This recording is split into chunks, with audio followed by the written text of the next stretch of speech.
So I was sex trafficked by the CEO of Taco Bell and his son because I don't remember entirely what happened, but I believe I was I know I was taped up by the arms and the feet and the eyes and the mouth, and I had to lick my way out of the mouth.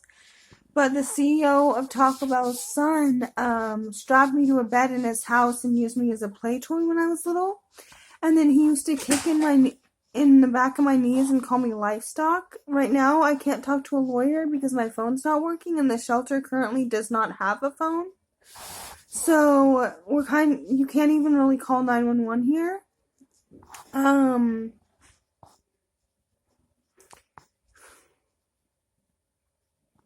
so I was attacked by the group of friends that I had because they thought I was a slut because I used lingerie that was left in my basement. On the side of the road because everyone was hitting me up to rape me and selling my nudes to the Middle East when I was in middle school and Arabia because this girl, Rita Farr, thought something about me because I'm an Abid, which means I'm a black Arab or something like that, kind of like the Palestinians.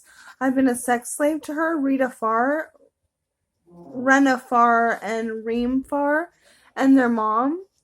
And my family profited off sexual acts that I had to commit. And my grandfather, my grampy, was trying to get me to have sex with him in the house. Like, he would tell me to tan outside naked, and then he'd come out and move the towel so he could see me naked. And he'd ask for favors from me all the time, and then he'd just watch me work.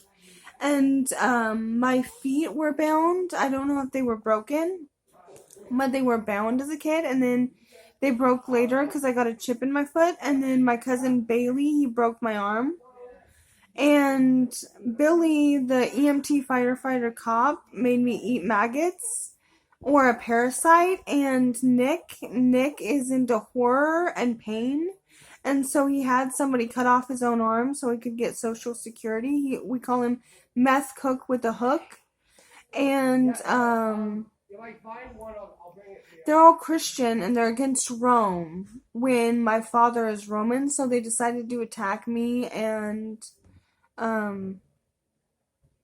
my sister. My sister, she invites guys over for me to have sex with, and her boyfriend he has made passes at me and he's brought his dick out in front of me and things like that, and I don't appreciate it. She also tried to get with one of my sex slave drivers who kept hitting me up and hitting me up and hitting me up for blowjobs or whatever. I didn't give them to him, but I did eventually because my sister kind of got me drunk. She told me to bring the bottle. She got me drunk and kind of left me to him when I was concerned because if she gets with him, because I said I didn't want to get with him and I blocked him because I was tired of him hitting me up, and then she said he hit her up and she was going to go over there and hang out, and I knew what was going to happen, so I went with her and she got me drunk.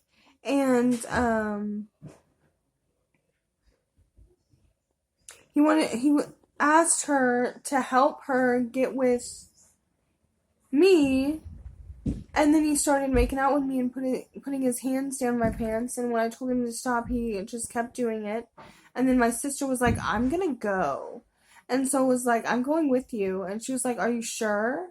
And I'm like, I'm gonna go. And so I left with her, and she seemed mad about it. And then he keeps hitting me up over and over and over again, like a booty call, like a sex slave, like I have been.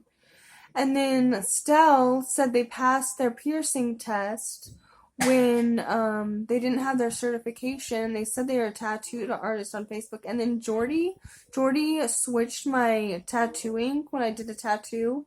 And Stell pierced me without me wanting to be pierced. I said I wanted to be pierced, but then when I got there and I saw their equipment, I was like, no, I thought you said you were going to buy new jewelry. And they were like, no, we have the Amazon jewelry that I had before. And so they pierced me anyway, and they kept trying to force me to get my belly button or my nipples pierced, which I didn't agree with, so that's what it was.